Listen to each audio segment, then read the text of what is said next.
Hey guys, and welcome back. Well, did you watch the Wendy Williams biopic on Lifetime? I'm sure you did. In case you didn't, it was a hit for Lifetime. They say it drew in a lot of viewers, and it detailed pretty much Wendy's life story from a little girl until now. And one thing that I got out the story is how her own parents belittled her and body shamed her at such an early age until she got out the house. It was one part in the story where they were talking about Wendy's weight because when she was young, I think she was like in first, second grade, she was bigger and taller than the other children. And her parents put her on a diet. Yeah, a little child on a diet, which Wendy revealed that they would have tuna fish and grapes, I believe, in the lunch. And she would take money off her father's dresser and she would eat the tuna fish and the grapes. But she would also go get her ice cream and ice cream sandwiches and ice. But yeah, they would force her to stand on the scales. And even her father told her, Wendy, you would be a pretty girl if you wasn't so fat. And um, being that young and getting body shamed by your own parents, and they talked about how they made her get on the scale every day, and how Wendy would try to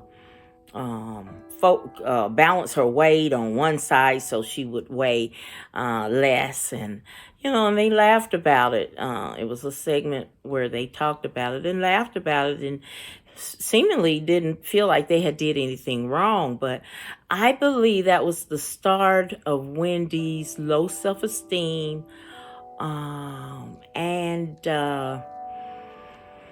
just agony over her body, and and I believe that's why she's had so many plastic surgeries, to get her weight, because she was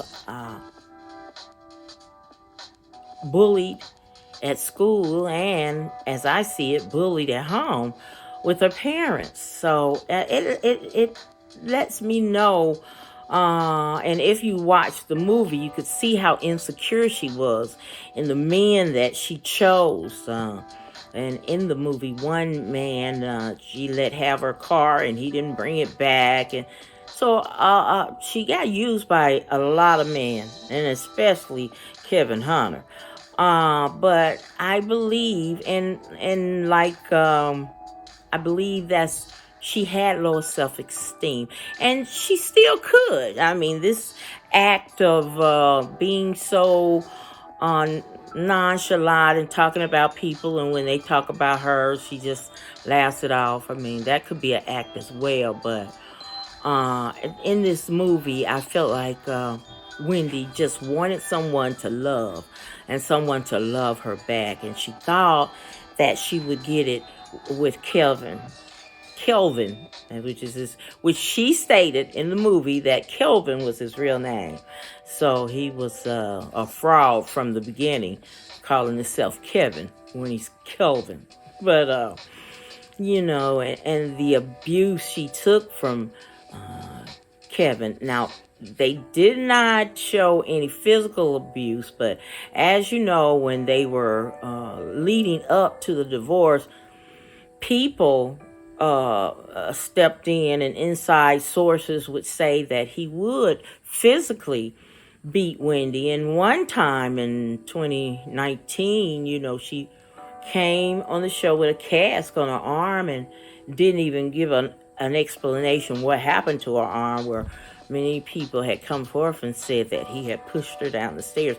Even Kevin's mother at that time said that she saw him physically abuse Wendy. But the movie didn't show that. But he definitely emotionally abused her, which is showed on the movie. And how he cheated on her when she had her baby while she was pregnant with their son Kevin, and it looks like all through the marriage he was not faithful.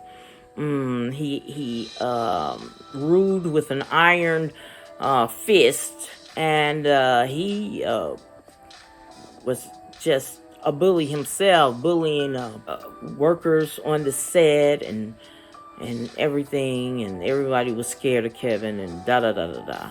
But but like I said, I think all of this, all of her dilemma, all of her mess stems from the fact of not even finding consolation with her parents. And now I understand, because when she was going through all that with Kevin and going to the rehab and everything, I was like, where is her mother? Why can't she?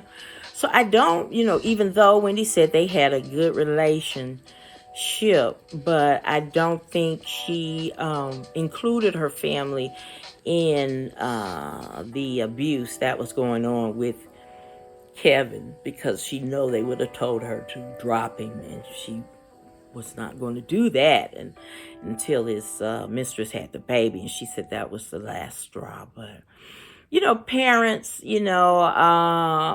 you have to be careful what you say, because when your children are children, words hurt. That story about sticks and stones that break my bones, but words will never. Yeah, that's a lie.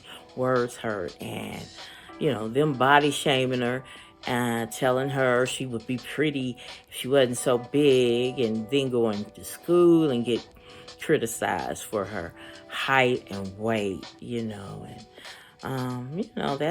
That can develop psychological problems for the child, and which I believe it did. It was part of her insecurity and her low self-esteem. But Wendy, I can say this: hey, she is a strong woman, and she was a trendsetter, because with her going on the radio like she did, and was spilling the tea and the gossip, it made way for the morning shows to, tell of the gossip. And the Breakfast Club is a great example of how Wendy led that industry and made open doors for radio programs we have now. So kudos to Wendy. But that body shaming, don't do that to your children. If they're big, and and even I saw a program where it was about black girls and dark-skinned girls, and they would say, "Oh, she's a pretty dark-skinned." Or she's a pretty black girl, or she's a pretty dark-skinned girl. I mean, just, hey, she's a pretty girl. That can cause psychological harm, by always saying that. So be sure to watch what you say, because that can cause a lot of pain for a child growing up. All right, guys, that's it for me. Thank you so very much for watching my video. I hope you will like, share, and subscribe to my channel. And as always important, be blessed, y'all.